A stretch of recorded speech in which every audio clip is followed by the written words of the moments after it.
There is perhaps no one quite as mysterious as the late Muammar Gaddafi, the self-proclaimed brother leader who led the North African state of Libya from his entry into power in a bloodless coup in 1969.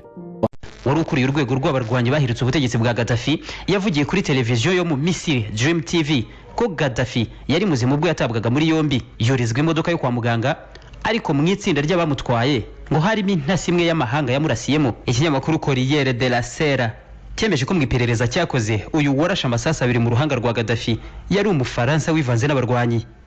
Si ibi gusa kuko ahubwo ngo Gaddafi yari afite n'amahirwe yose ashoboka yo gusohoka muri Libya abarwanyi ba CNT batamufashe iyo ataza kugambanirwa.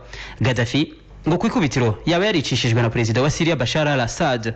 Ibanga yamennye ngo niryo ryatwaye ubuzima bwa Gaddafi ni irihe?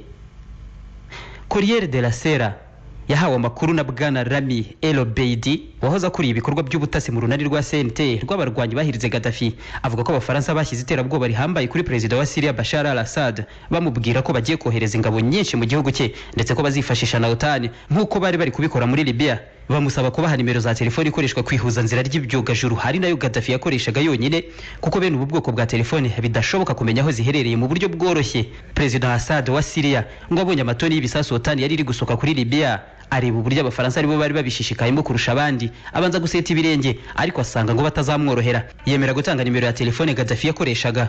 Kumenya aho Gaddafi yaraherereye byahise bihinduka nk'umukino w'abana bato. Byari byoroshye cyane ku nzego z'ubutasi z'abafaransa n'inzobere mu itumanaho za OTAN kumenya neza aho Gaddafi yari yihishe. Yapfuye guhamagarisha telefone ye gusa ako kanya kaba kamubayeho. Bari bamutegereje Bashar al-Assad muri we wamutanze. Ariko nyuma y'urupfu rwa Gaddafi, Libya ubu ni igihugu nacyo kigowe cyane mu bya politike, haba mu bukungu cyangwa ubutegetsi. Habarizwa amashami y'abarwanya atabarika, abaturage mu moko yabo n'imyemerere itandukanye ishingiye ku madini ubwabo bifitiye imbunda zo kwirindira umutekano no kumvikanisha ibyifuzo byabo. Ntibagishoka imihanda bigaragambya bagira ibyo basaba, babisabisha urufaya rw'amasasu.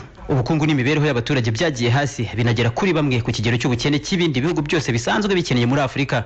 Mu gihe nyamara Jamahiriya ya Gaddafi yabahaga ubuvuzi, uburezi n'amacumbi hafi ku buntu. Ku butegetsi bwa Gaddafi iyo umugore yabyaraga yahabwaga amadolari 5,000 ako kanya. Ijanisha ku baturage bize ryageraga kuri 95.8 kwijana, icyizere cyo kuba hari imyaka 78.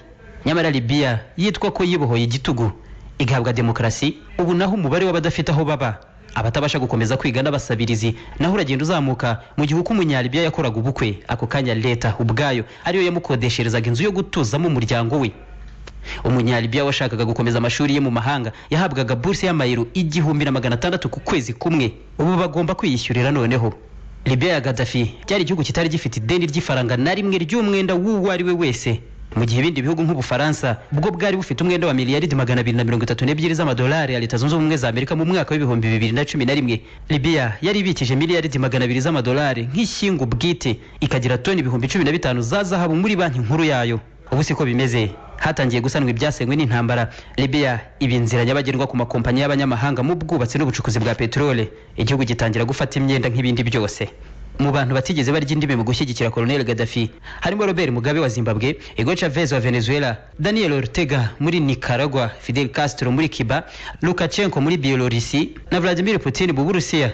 Vladimir Putin n'uburakari bwose yari afitiye umuryango wa OTAN imbere y'ibyuma by'abanyamakuru ati The coalition said destroying Gaddafi was not their goal. Aba bahuriye muri OTAN ngo ntabwo kwica Gaddafi ariyo ntego bari bafite. Kuki se noneho barasamazuye? Bamwe noneho barabyemera ko aricyo cyari kigambiriwe. Ariko ninde ubaha ubwo burenganzira? Ibi nibyo bikwiriye. Reka turebe iyi no fly zone, amabombe yaba arasenye ibikorwa remezo byose. Ibihugu byiyita ko byakataje gukoresha ingufu za gisirikare bisenya iby'abandi bubatse, ibisekuruza n'ibisekuruza izi ngufu ku bihugu bitoya. Sinzi ko iki kintu ari cyiza. N'abakuru b'ibihugu bingahe muri Afurika, ibihugu bikize rwose bikomeye mu by'ubutunzi kamere, batabashije gukura abaturage babo mu bukene bukabije, kandi ibihugu byabo bicukura petrole, diamant, cuivre, uranium, gaz naturelle ndetse n'ibindi. Hirya y'u Rwanda gato hari urugero rwa Repubulika Iharanira Demokarasi ya Kongo, igihugu gikungahaye bitangaje, ariko mu mpera z'umwaka ushize abanyekongo nibo bari barwaje bwaki nyinshi ku isi. N'ubu mu bihugu hafi ya byose muri Afurika haracyari ibimenyetso bikomeye by'amafaranga ya Libya ya Gaddafi, guhera ku bitaro, imisigiti, imihanda, ibitaro n'amashuri. Ibigo by'ishoramari nka Libya Arab Africa Investment Company, Laico, nihe bitazwi muri Afurika yo munsi y'ubutayu bwa Sahara. Kompanyi y'indege ya Africa ifite ikirango cy'itariki y'ishingwa ry'umuryango wa Afurika yunze ubumwe, iyi Gaddafi yayishinze Air Afrique imaze guhomba. Ibi byahombeje bikomeye kompanyi z'indege z'abanyaburayi muri Afurika, ndetse imanura n'ibiciro ku ngendo ziza muri Afurika. Si ibi gusa kuko Gaddafi yanashoye amafaranga menshi cyane mu bijyanye n'ibigo by'itumanaho muri Afurika. Ku ikubitiro yashyizeho icyogajuru cya mbere ku itumanaho rya telefone kigenewe Afurika, Rascom 1, izamurwa mu kirere ku itariki ya 26 z'ukwa 12 mu 2007. Iki gikorwa cyarahenze muri miliyoni 400 z'amadolari ya Leta Zunze Ubumwe za Amerika, cyatwaye miliyoni 300 zose Gaddafi niwe wazitanze. Ingaruka zavuye muri uyu mushinga zahombeje nanone bikomeye abanyaburayi batwaraga abanyafurika kayabo ka miliyoni 500 z'amadolari y'abanyamerika ku mwaka umwe ku bukode bw'icyogajuru cyabo Intelsat. Afurika yakodeshaga ngo ikundi ikoreshe telefone. Ibi byose Colonel Gaddafi arabikandagira. Uku ni nako gukoresha telefone muri Afurika byari bihenze kurusha ahandi hose ku isi. Abanyaburayi aho iryinyo ryari kurindi yari amaze kubahombya bwa kabiri ku nyungu zabo muri Afurika. Muammar Gaddafi yari afite imishinga myinshi yasangaga agomba gushyiramo amafaranga ya Libya, ariko Afurika ikigenga byanyabyo haba muri politiki n'ubukungu. Ikigega cya Afurika cy'imari FMA, Banki Nkuru Nyafurika BCA na Banki Nyafurika y'ishoramari BAI. Mu mpera z'ibihumbi 2011 Gaddafi yaticwa ngo yari yiteguye gutangiza iki kigega cya Afurika cy'imari agashora miliyaridi 42 z'amadolari y'abanyamerika, mu gihe ishyingo ryose ry'ikigega mpuzamahanga FMI icyo gihe ritasagaga miliyaridi 25 z'amadolari y'abanyamerika zonyine. Iki kigega ubwacyo hakurikijwe amabwiriza n'amananiza ikigega mpuzamahanga cy'imari FMI gishyira kuri leta z'ibihugu by'abanyafurika kugira ngo gikunde kibagurize, byari kuba ari impinduramatwara ihambaye mu bukungu n'ubwigenge bw'ibihugu. Ibihugu bya Afurika byari kugorana cyane ko byongera kugira aho bihurira na FMI. Banki Nkuru Nyafurika BCA Gaddafi yashakaga gushinga yari kugenzura ubwayo politiki y'ifaranga muri Afurika, nabwo amafaranga y'ibihugu by'abanyafurika ngo ntakomeze kugereranywa mu gaciro k'idolari ry'abanyamerika cyangwa euro ry'abanyaburayi. Umushinga rurangiza wa Gaddafi ngo wari ugushyiraho dinar or, idinari rya zahabu, ngo nta impapuro faranga z'icyatsi kibisi z'abanyamerika zari kongera kumenera muri Afurika. Ni ifaranga rishobora kuba ryari kuyobora yandi. Gutekereza ibi byonyine no gusinya guhigwa na Leta Zunze Ubumwe za Amerika nk'uko byemezwa na Dr. James Thring wo muri Ministry of Peace and Legal Actions Against War. It's one of these things that you have to plan almost in secret. Ni kimwe mu bintu bigomba gutekerezwaho bigakorwa mu ibanga, kuko iyo utangiye kuvuga ngo ugiye kureka idolari ugira ikintu ukoresha nta kabuza urahigwa. Higeze kubaho inama ebyiri, imwe muri 1996 indi mu 2000 ziswe inama mpuzamahanga za Mataba, zahamagajwe na Gaddafi. Abantu bose bari babishyigikiye. Nkeka ko ari igitekerezo cyari gishyigikiwe n'ibihugu byinshi byo muri Afurika. Aha Gaddafi yasabaga abanyafurika ko bazategeka ko ibicuruzwa byabo byose byishyurwa mu madinari akoze muri zahabu, impapuro z'amayero n'amadolari zigahagarikwa ku mugabane. Aha noneho ubukire bw'ibihugu bukabarirwa ku matoni ya zahabu bifite atari amadolari bipakiye mu mabanki. Ni igitekerezo cyari kuzana impinduka zihambaye mu bukungu bw'isi. Ibyo Gaddafi yavugaga kandi amahanga yarabibonaga ko byashobokaga neza. Icyo gihe yari abitse toni 144 za zahabu. Libya niyo yari ifite ububiko bunini bwa zahabu, kuko ubwongereza ubwabwo bwashyirwaga ku mwanya wa mbere kuri toni za zahabu. Ntabwo bwari kwigereranya na Gaddafi, mu gihe bwo bwari bukubyiza toni za Gaddafi inshuro ebyiri, ariko bwari bunafite abaturage baruta ba Libya inshuro 10. Nta gisibya iyi mishinga ya Gaddafi dakomwa mu nkokora, hari ubwo ibintu byashoboraga guhinduka mu bukungu bw'isi na politike z'amafaranga mu isi, si muri Afurika gusa.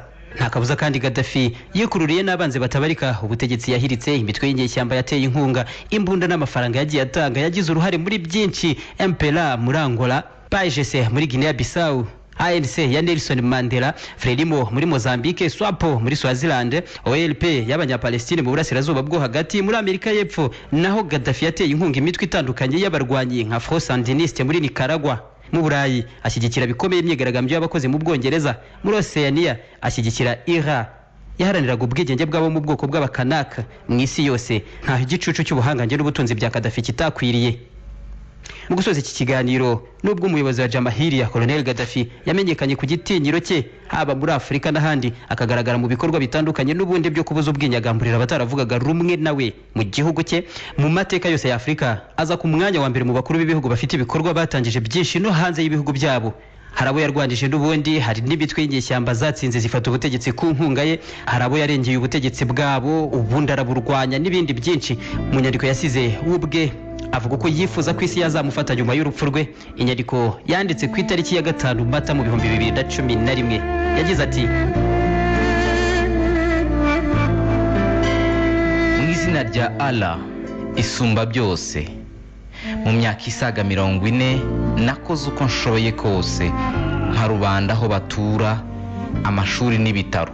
Igihe cyose abaturage bashonje nabahaye ibyo kurya. Bengazi rwagati mu butayu bukakaye nahahinduye icyatsi kibisi hazamuka ibihingwa. Nahanganye n'ibitero by'umukowboy Reagan ubwo yahitanaga umwana w'umukobwa muto nirereraga. Nafashije abavandimwe abanyafurika rwose, mbaha amafaranga dushinga Afurika yunze ubumwe, kandi nakoze ibishoboka byose ngo numvishe bene wacu muri Afurika ubutegetsi bubereye rubanda ubwo ari bwo. Ariko kuri mwe ibi byose ntibyari bihagije, nk'uko aha muri Libya hari abafite inzu z'ibyumba 10, amamodoka, imyenda mishya buri gihe, ariko basanga ntacyo nabakoreye, ntibasibe kuvugaguzwa imbere y'abanyamerika n'abandi bacuruza amahame nyamwigendaho ya gikapitaliste mw'isi. Ko nabimye uruvugiro n'ubwisanzure, icyo Gaddafi ntakoze niki? Barababeshya. Muri Amerika nta mashuri n'amazu by'ubuntu bagira, nta buvuzi bw'ubuntu bagira. Abakize barakize, abakennye baratindahaye. Ibi byabaye he muri Libya nategetse? Naramaze ibyo nakoze byose. Ibyo nakoze byose nziko nabaye umuhungu w'igihangange Gamal Abdel Nasser, umuyobozi nyawe w'umwarabu n'umuyisilamu mwiza. Ibisekuru byose mutigeze mugira nyuma ya Saladin wigaruriye umuhora wa Suez akawushyira mu maboko ya rubanda nk'uko nabikoze. Nkafata Libya nkayiha abanyalibiya, ubutunzi bwayo nkabuha bene data abanyafurika, nkanarindisha inkota ubusugire bw'ubutunzi bwacu, nkabukiza abasahuzi b'abakoloni. Ubu ndahigwa n'igisirikare gihambaye kurusha izindi ngabo zose amateka y'isi yigeze. Ngo nicwe ibyo naharaniye ko mutunga byose babyigabize mu mahame yabo y'ubukungu bw'abanyamwigendaho, ubundi murwara amavunja muhekenye umucanga. Nahimbye Jamahiriya ibu bukombe, ntawe nakumiye aho mwaturukaga hose turabakungahaza. Ngira abavandimwe banjye nibiba ngombwa tuzashira niba ariko Imana ibishaka, ariko aya mahame ntituzayatezukaho. Iri ni ryo jambo ryanjye, umurage nsize uzabahamiriza ko uko nshoboye kose narwanije bagashaka buhake na OTAN yabo kugeza ku ndunduro. Kwiruhande rw'abavandimwe banjye ntigeze nibagirwa ubwana bwanjye muri Sirte. Naciye bugufi, nabayeho ntunze ibyo nkeneye gusa, mba mwihema mu gihe ibindi bisambo byubakaga imitamenwa n'amagorofa. Sinasahuye rubanda ngo bicire isazi mu jisho bahuhurwe n'isari. Narabahaye mbamurikira nk'itara mw'icuraburindi, kandi sinatumye basuzugurwa na bagashaka buhake. Ibi byanzaniye abanzi batabarika, namwe mubatiza umurindi, ariko sinzatezuka kuri aya mahame. Colonel Muammar Gaddafi, tariki ya 5/4/2011.